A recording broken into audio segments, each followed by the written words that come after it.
ओम शांति। 25 दिसंबर 2025।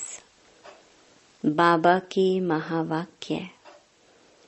मीठे बच्चे, तुम बहुत समय के बाद फिर से बाप से मिले हो, इसलिए तुम बहुत बहुत सिकी लधे हो। प्रश्न: अपनी स्थिति को एकरस बनाने का साधन क्या है? उत्तर: सदा याद रखो, जो सेकंड पास हुआ ड्रामा। कल्प पहले भी ऐसे ही हुआ था। अभी तो निंदा स्तुति मान अपमान सब सामने आना है। इसलिए अपनी स्थिति को एकरस बनाने के लिए पास्ट का चिंतन मत करो। ओम शांति। रूहानी बच्चों प्रति रूहानी बाप समझा रहे हैं। रूहानी बाप का नाम क्या है? शिव बाबा। वह सब रूहों का बाप है। सब रूहानी बच्चों का नाम क्या है? आत्मा। जीव का नाम पड़ता है, आत्मा का नाम वही रहता है। यह भी बच्चे जानते हैं। सत्संग ढेर है। यह है सच्चा सच्चा सत का संग, जो सत बाप राजयोग सिखाकर हमको सतयुग में ले जाते हैं। ऐसे और कोई भी सत्संग व पाठशाला नहीं हो सकती है। यह भी तुम बच्चे जानते हो। सारा सृष्टि चक्र तुम बच्चों की बुद्धि में है। तुम बच्चे ही स्वदर्शन चक्रधारी हो। बाप बैठ समझाते हैं, यह सृष्टि चक्र कैसे फिरता है। किसको भी समझाओ तो चक्कर के सामने खड़ा करो। अब तुम इस तरफ जाएंगे। बाप जीव आत्माओं को कहते हैं, अपने को आत्मा समझो। यह नई बात नहीं, जानते हो, कल्प कल्प सुनते हैं, अब फिर से सुन रहे हैं। तुम्हारी बुद्धि में कोई भी देहधारी बाप टीचर गुरु नहीं है। तुम जानते हो, विदेही शिव बाबा हमारा टीचर गुरु है। और कोई भी सत्संग आदि में ऐसी बात नहीं करते होंगे। मधुबन तो यह एक ही है। वो फिर एक मधुबन वृंदावन में दिखाते हैं। वह भक्ति मार्ग में मनुष्यों ने बैठ बनाए हैं। प्रैक्टिकल मधुबन तो यह है। तुम्हारी बुद्धि में है कि हम सतयुग त्रेता से लेकर पुनर्जन्म लेते लेते अभी संगम पर आकर खड़े हुए हैं, पुरुषोत्तम बनने के लिए। हमको बाप ने आकर स्मृति दिलाई है। 84 जन्म कौन और कैसे लेते हैं, वह भी तुम जानते हो। मनुष्य तो सिर्फ कह देते हैं, समझते कुछ नहीं। बाप अच्छी रीति समझाते हैं। सतयुग में सतो प्रधान आत्माएं थी। शरीर भी सतो प्रधान थे। इस समय तो सतयुग नहीं है, यह है कलयुग। गोल्डन एज में हम थे। फिर चक्कर लगाकर पुनर्जन्म लेते लेते हम आयरन एज में आ गए। फिर से चक्कर जरूर लगाना है। अभी जाना है अपने घर। तुम सिकिलधे बच्चे हो ना। सिकिलधे उनको कहा जाता है जो गुम हो जाते हैं, फिर बहुत समय के बाद मिलते हैं। तुम 5000 वर्ष के बाद आकर मिले हो। तुम बच्चे ही जानते हो यह वही बाबा है जिसने 5000 वर्ष पहले इस सृष्टि चक्र का हमको ज्ञान दिया था, स्वदर्शन चक्रधारी बनाया था। अभी फिर से बाप आकर मिले हैं जन्म सिद्ध अधिकार देने के लिए। यहाँ बाप रियलाइज कराते हैं इसमें आत्मा के 84 जन्मों की भी रियलाइजेशन आ जाती है। यह सब बाप बैठ समझाते हैं जैसे 5000 वर्ष पहले भी समझाया था। मनुष्य को देवता या कंगाल को सिरताज बनाने के लिए। तुम समझते हो हमने 84 पुनर्जन्म लिए हैं। जिन्होंने नहीं लिए हैं वह यहाँ सीखने के लिए आएंगे भी नहीं। कोई थोड़ा समझेंगे। नंबरवार तो होते हैं ना। अपने अपने घर गृहस्थ में रहना है। सब तो यहाँ नहीं आकर बैठेंगे। रिफ्रेश होने वह आएंगे जिनको बहुत अच्छा पद पाना होगा। कम पद वाले जास्ती पुरुषार्थ भी नहीं करेंगे। यह ज्ञान ऐसा है, थोड़ा भी पुरुषार्थ किया तो वह व्यर्थ नहीं जाएगा। सजा खाकर आ जाएंगे। पुरुषार्थ अच्छा करते तो सजा भी कम होती। याद की यात्रा बिगर विकर्म विनाश नहीं होंगे। यह तो घड़ी घड़ी अपने को याद कराओ। कोई भी मनुष्य मिले पहले तो उनको यह समझाना है अपने को आत्मा समझो। यह नाम तो पीछे शरीर पर मिले हैं। किसको बुलाएंगे शरीर के नाम पर? इस संगम पर ही बेहद का बाप रूहानी बच्चों को बुलाते हैं। तुम कहेंगे रूहानी बाप आया है।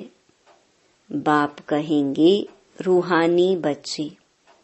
पहले रूह फिर बच्चों का नाम लेते हैं। रूहानी बच्चों तुम समझते हो। रूहानी बाप क्या समझाते हैं? तुम्हारी बुद्धि जानती है शिव बाबा इस भागीरथ पर विराजमान है। हमको वही सहज राजयोग सिखा रहे हैं और कोई मनुष्य मात्र नहीं जिसमें बाप आकर राजयोग सिखाए। वह बाप आते ही हैं पुरुषोत्तम संगम युग पर। और कोई भी मनुष्य कभी ऐसे कह न सके, समझा न सके। यह भी तुम जानते हो यह शिक्षा कोई इस बाप की नहीं। इनको तो यह मालूम नहीं था कि कलयुग खत्म हो सतयुग आना है। इनका अब कोई देहधारी गुरु नहीं है और तो सब मनुष्य मात्र कहेंगे हमारा फलाना गुरु है। फलाना ज्योति ज्योत समाया। सबके देहधारी गुरु हैं। धर्म स्थापक भी देहधारी हैं। यह धर्म किसने स्थापन किया? परम पिता परमात्मा त्रिमूर्ति शिव बाबा ने ब्रह्मा द्वारा स्थापन किया है। इनके शरीर का नाम ब्रह्मा है। क्रिश्चियन लोग कहेंगे क्राइस्ट ने यह धर्म स्थापन किया। वह तो देहधारी है, चित्र भी है। इस धर्म के स्थापक का चित्र क्या दिखाएंगे? शिव का ही दिखाएंगे। शिव के चित्र भी कोई बड़े कोई छोटे बनाते हैं। है तो वह बिंदी ही, नाम रूप भी है परंतु अव्यक्त है। इन आँखों से ही नहीं देख सकते। शिव बाबा तुम बच्चों को राज्य भाग्य देकर गए हैं, तब तो याद करते हैं ना। शिव बाबा कहते हैं मन मना भव, मुझ एक बाप को याद करो। किसकी स्तुति नहीं करनी है। आत्मा की बुद्धि में कोई देह याद ना आए। यह अच्छी रीति समझने की बात है। हमको शिव बाबा पढ़ाते हैं, सारा दिन यह रिपीट करते रहो। शिव भगवानुवाच, पहले पहले तो अल्फ ही समझना पड़े। यह पक्का नहीं किया और बेते बताई तो कुछ भी बुद्धि में बैठेगा नहीं। कोई कह देते यह बात तो राइट है, कोई कहते इस समझने में तो टाइम चाहिए, कोई कहते विचार करेंगे। किस्म किस्म के आते हैं। यह है नई बात। परमपिता परमात्मा शिव आत्माओं को बैठ पढ़ाते हैं। विचार चलता है, क्या करें जो मनुष्यों को यह समझ में आ जाए। शिव ही ज्ञान का सागर है। आत्मा को ज्ञान का सागर कैसे कहते हैं, जिसको शरीर ही नहीं है। ज्ञान का सागर है तो जरूर कभी ज्ञान सुनाया है, तब तो उनको ज्ञान सागर कहते हैं। ऐसे ही क्यों कहेंगे? कोई बहुत पढ़ते हैं तो कहा जाता है यह तो बहुत वेद शास्त्र पढ़े हैं, इसीलिए शास्त्री अथवा विद्वान कहा जाता है। बाप को ज्ञान का सागर अथॉरिटी कहा जाता है। जरूर होकर गए हैं। पहले तो पूछना चाहिए अभी कलयुग है या सतयुग, नई दुनिया है या पुरानी दुनिया। एम ऑब्जेक्ट तो तुम्हारे सामने खड़ा है। यह लक्ष्मी नारायण अगर होते तो उन्हों का राज्य होता। यह पुरानी दुनिया कंगालपना ही नहीं होता। अभी तो सिर्फ इन्हों के चित्र हैं। मंदिर में मॉडल्स दिखाते हैं, नहीं तो उन्हों के महल बगीचे आदि कितने बड़े बड़े होंगे। सिर्फ मंदिर में थोड़े ही रहते होंगे। प्रेसिडेंट का मकान कितना बड़ा है। देवी देवता तो बड़े बड़े महलों में रहते होंगे।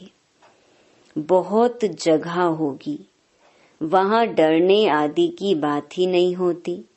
सदैव फुलवाड़ी रहती है, कांटे होते ही नहीं। वह है ही बगीचा। वहाँ तो लकड़ियाँ आदि जलाते नहीं होंगे। लकड़ियों में धुआं होता है तो दुख फील होता है। वहाँ हम बहुत थोड़े टुकड़े में रहते हैं, पीछे वृद्धि को पाते जाते हैं। बहुत अच्छे अच्छे बगीचे होंगे, खुशबू आती रहेगी। जंगल होगा ही नहीं। अभी फीलिंग आती है, देखते तो नहीं है। तुम ध्यान में बड़े बड़े महल आदि देख आते हो, वह तो यहाँ बना नहीं सकते। साक्षात्कार हुआ फिर गुम हो जाएगा। साक्षात्कार किया तो है ना। राजाएं प्रिंस प्रिंसेस होंगे, बहुत रमणीक स्वर्ग होगा। जैसे यहाँ मैसूर आदि रमणीक हैं, वैसे वहाँ बहुत अच्छी हवाएं लगती रहती हैं। पानी के झरने बहते रहते हैं। आत्मा समझती है हम अच्छी अच्छी चीजें बनाएं। आत्मा को स्वर्ग तो याद आता है ना। तुम बच्चों को रियलाइज होता है क्या क्या होगा, कहाँ हम रहते होंगे। इस समय यह स्मृति रहती है। चित्रों को देखो, तुम कितने खुश नसीब हो। वहाँ दुख की कोई बात नहीं होगी। हम तो स्वर्ग में थे, फिर नीचे उतरे, अब फिर स्वर्ग में जाना है। कैसे जाएं? रस्सी में लटक कर जाएंगे क्या? हम आत्माएं तो रहने वाली हैं शांति धाम की। बाप ने स्मृति दिलाई, अब तुम फिर देवता बन रहे हो और दूसरों को बना रहे हो। कितने घर बैठे भी साक्षात्कार करते हैं। बांधेलियों ने कभी देखा थोड़ी है कैसे आत्मा को उछल आती है। अपना घर नजदीक आने से आत्मा को खुशी होती है। समझते हैं बाबा हमको ज्ञान देकर श्रृंगारने आए हैं। आखरीन एक दिन अखबारों में भी पड़ेगा। अभी तो स्तुति, निंदा, मान, अपमान सब सामने आता है। जानते हैं कल्प पहले भी ऐसे हुआ था, जो सेकंड पास हो गया उसका चिंतन नहीं करना होता। अखबारों में कल्प पहले भी ऐसे पड़ा था, फिर पुरुषार्थ किया जाता है। हंगामा तो जो हुआ था सो हो गया, नाम तो हो गया ना। फिर तुम रिस्पोंड करते हो। कोई पढ़ते हैं, कोई नहीं पढ़ते हैं। फुर्सत नहीं मिलती और कामों में लग जाते हैं। अभी तुम्हारी बुद्धि में है यह बेहद का बड़ा ड्रामा है। टिक टिक चलती रहती है, चक्कर फिरता रहता है। एक सेकंड में जो पास हुआ फिर 5000 वर्ष बाद रिपीट होगा। जो हो गया सेकंड बाद ख्याल में आता है यह भूल हो गई, ड्रामा में नूंद गया। कल्प पहले भी ऐसे ही भूल हुई थी, पास्ट हो गई। अब फिर आगे के लिए नहीं करेंगे। पुरुषार्थ करते रहते हैं। तुमको समझाया जाता है घड़ी घड़ी यह भूल अच्छी नहीं है, यह कर्म अच्छा नहीं है, दिल खाती होगी। हमसे यह खराब काम हुआ। बाप समझानी देते हैं ऐसे नहीं करो, किसको दुख होगा, मना की जाती है। बाप बतला देते हैं यह काम नहीं करना। बिगर पूछे चीज उठाया उसको चोरी कहा जाता है। ऐसे काम मत करो, कड़वा मत बोलो। आजकल दुनिया देखो कैसी है। कोई नौकर पर गुस्सा किया तो वह भी दुश्मनी करने लग पड़ते हैं। वहाँ तो शेर बकरी आपस में शीरखंड रहते हैं, लून पानी और शीरखंड। सतयुग में सब मनुष्य आत्माएं आपस में शीरखंड रहती हैं और इस रावण की दुनिया में सब मनुष्य लून पानी है। बाप बच्चा भी लून पानी। काम महाशत्रु है ना। काम कटारी चलाए एक दो को दुख देते हैं। यह सारी दुनिया लून पानी है। सतयुगी दुनिया शीरखंड है। इन बातों से दुनिया क्या जाने। मनुष्य तो स्वर्ग को लाखों वर्ष कह देते हैं, तो कोई बात बुद्धि में आ न सके। जो देवताएं थे उन्हों को ही स्मृति में आता है। तुम जानते हो यह देवता सतयुग में थे। जिसने 84 जन्म लिए हैं वही फिर से आकर पढ़ेंगे और कांटों से फूल बनेंगे। यह बाप की एक ही यूनिवर्सिटी है। इनकी ब्रांचेस निकलती रहती हैं। खुदा जब आएगा तब उनके खिदमतगार बनेंगे, जिनके द्वारा खुद खुदा राजाई स्थापन करेंगे। तुम समझते हो हम खुदा के खिदमतगार हैं। वह जिस्मानी खिदमत करते हैं, यह रूहानी। बाबा हम आत्माओं को रूहानी सर्विस सिखला रहे हैं, क्योंकि रूह ही तमो प्रधान बन गई है। फिर बाबा सतो प्रधान बना रहे हैं।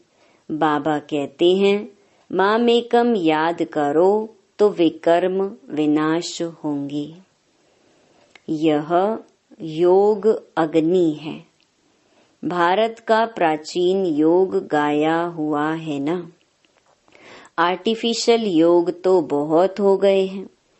इसीलिए बाबा कहते हैं याद की यात्रा कहना ठीक है। शिव बाबा को याद करते करते तुम शिवपुरी में चले जाएंगे। वह है शिवपुरी, वह विष्णुपुरी, यह रावणपुरी।